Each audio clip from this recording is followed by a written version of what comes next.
क्या ईएमआई का नाम सुनते हुए आपके भी पसीने छूट जाते हैं? क्या ईएमआई के पैसे जोड़ते जोड़ते आपका भी महीना निकल जाता है? पैसा बनाने की बातों में आज हम बातें करेंगे ईएमआई की सबसे बड़ा रुपये में। आपके साथ मैं हूं मेहराज दुबे और हमारे साथ है हमारे खास मेहमान बजाज कैपिटल के सीईओ अनिल चोपड़ा साहब। अनिल, बहुत बहुत स्वागत है आपका। धन्यवाद मेहराज। और आज के इस सफर में हमारी हमेशा जो दोस्त होती है हमारे साथ लक्ष्मी कपूर। लक्ष्मी, कैसी हैं आप? हाय मेहराज, मैं तो तुम्हें फोन करने ही वाली थी। ये जो मिसेस ओबेरॉय का बेटा है ना, हैप्पी, बड़ी सी गाड़ी खरीदी थी उसने। हर महीने मोटी मोटी किस्तें भेजता था। कार भी ईएमआई पे, टीवी भी ईएमआई पे, लैपटॉप भी ईएमआई पे, और यूरोप की छुट्टी पर गया, उसकी भी ईएमआई लगा ली। लेकिन पिछले हफ्ते उसकी नौकरी से ही छुट्टी हो गई मेहराज। अब हैप्पी सैड है और ईएमआई बैड है। मुझे तो बहुत हंसी आ रही है। ईएमआई की कड़वी हकीकत, लेना है तो चुकाना ही पड़ेगा। मंदी के इस दौर में जहां आए दिन लोगों की नौकरियां जा रही हैं, ऐसे में कहीं ईएमआई आपके लिए बड़ी मुसीबत न बन जाए।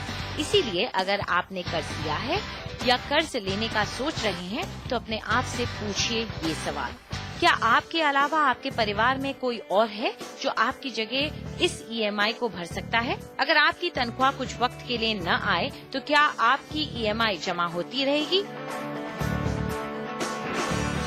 जयेश अपने लिए घर खरीदना चाहते थे, लेकिन मंदी की मार उन्हें परेशान कर रही है।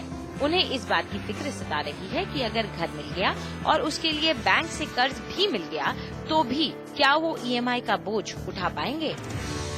अगर मैं लोन लेता हूँ और बाई चांस कल को आई लूज माई जॉब, कुछ भी होता है, तो in that case finance company कितना सपोर्ट करती है। अगर मैं प्रीमियम नहीं भर पाता हूँ तो कैसे बैकअप करे। So all those factor I am looking. थोड़ा प्रीमियम ज्यादा देके अगर आपको पीछे के आने वाले सालों में अगर आपको कुछ बैकअप मिलता है तो should be a good option.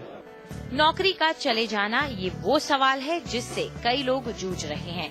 ये वो मुश्किल है जिसके बारे में अब तक कोई नहीं सोचता था, लेकिन अब सोचना पड़ रहा है। चलिए आपको बता दें कि अगर आप कर्ज ले रहे हैं तो किन किन बातों पर ध्यान दें। घर, गाड़ी और पढ़ाई के लिए कर्ज लेते वक्त उसके साथ इंश्योरेंस भी करवाएं। जब आप होम लोन लेते हैं तो एक्स्ट्रा प्रीमियम भर के इंश्योरेंस ले सकते हैं, जिसके तहत अगर आपके साथ कोई हादसा हो जाए और आप ईएमआई भरने में असमर्थ हो तो लोन की बकाया रकम इंश्योरेंस कंपनी भरेगी। इसके अलावा मृत्यु, हादसे में अपंग होना या फिर कोई बड़ी जानलेवा बीमारी जैसी वजह शामिल हैं। ऐसे में अब आपको अपने इंश्योरेंस से थोड़ा और चाहिए तो ये जरूर देखें कि क्या जॉब लॉस की शर्त आपकी इंश्योरेंस पॉलिसी में शामिल है। अगर किसी इनवॉलंटरी रीजन के कारण आपकी नौकरी, आपकी जॉब चली जाती है तो ये प्रोडक्ट 3 ईएमआईज तक आपको प्रोटेक्शन देता है। बेसिकली उसका 3 ईएमआईज का ये है कि जब तक आप वापस नौकरी ढूंढते हो, जब तक आप वापस जॉब मार्केट में आते हो, तो 3 ईएमआईज आपको प्रोटेक्ट करते हैं ताकि आपका लोन कंटिन्यू रहे, आपको पेनल डैमेजेस या पेनल इंटरेस्ट कुछ आपको नहीं लगे।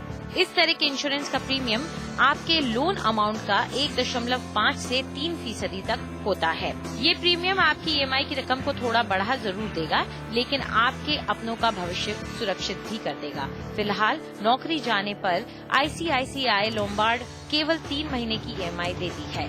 दूसरी इंश्योरेंस कंपनियां भी ऐसी पॉलिसी लाने की तैयारी में हैं।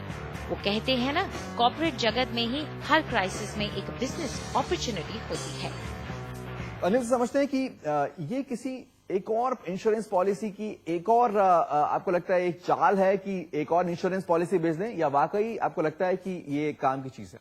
ये बहुत ज्यादा काम की चीज है मेहराज। जब भी कोई इंसान हाउसिंग लोन लेता है तो वो अपनी फैमिली की प्रोटेक्शन साथ ही सोचता है कि अगर किसी वजह से उसको कुछ हो जाता है तो उसकी इंस्टॉलमेंट देनी बंद हो जाती है, तो हो सकता है कि उसकी फैमिली उस प्रॉपर्टी या घर को ही खो बैठे।